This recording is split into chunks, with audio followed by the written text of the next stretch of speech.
The request echoed through the empty hallway like a misplaced joke. "Just pretend you kissed me," CO Claire Donovan whispered urgently, her heels clicking as she paced in front of the supply closet. And standing there, holding a mop and wearing old sneakers, was Luis, the quiet janitor everyone barely noticed. Luis blinked, unsure if he'd heard right. Moments earlier, Claire had darted into the hallway, breathless, after hearing reporters were waiting downstairs to grill her about a rumor linking her to a rival CEO. Her PR director panicked. Her board demanded she avoid any scandal. And Claire, caught in the pressure, spotted the first person nearby. Unfortunately for her, that person was Luis. And yet, instead of laughing or backing away, Luis watched her with the calmest eyes she'd seen all week. "Why me?" he asked softly.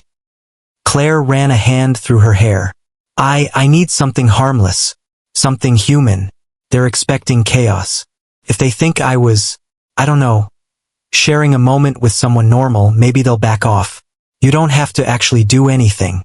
Just pretend."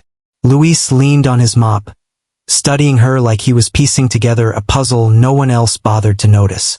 "You look exhausted," he said. The words hit her harder than the rumor mill. Before she could respond, the elevator dinged. Voices floated up the stairwell, reporters.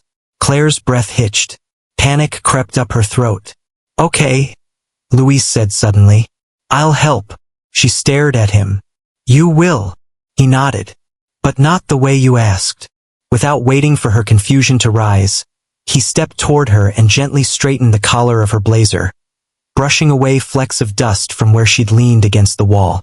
His voice dropped to a calm whisper. "Walk out with your head up. I'll follow behind you. And if they ask anything about me, I'll tell the truth." "The truth?" she echoed. "That you weren't kissing anybody," he said. "But you were having a human moment, and someone just happened to be there to witness it." She felt something in her chest loosen.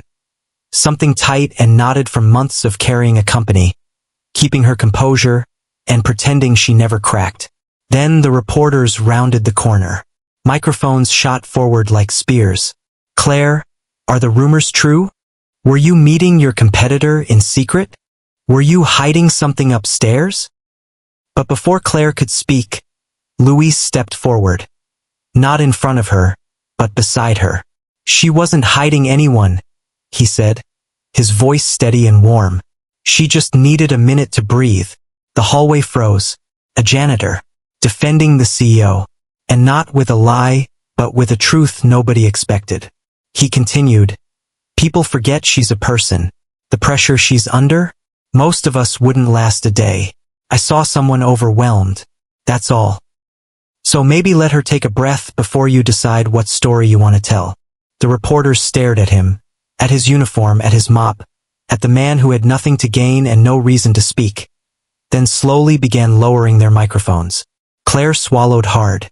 Not from fear this time, but from something else. Something warm spreading through her like she'd been reminded of who she used to be before titles and scrutiny stripped pieces away. As the crowd dispersed, Claire turned to Luis. "Why did you do that?" He smiled. A small tired smile that somehow steadied her more than any PR script ever had.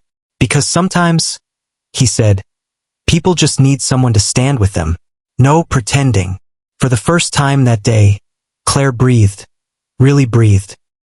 And when she walked back toward her office, Luis trailing behind with his mop, the building somehow felt lighter, as if one quiet act of kindness had shifted the air around them, reminding everyone who watched that humanity could show up from the most unexpected places.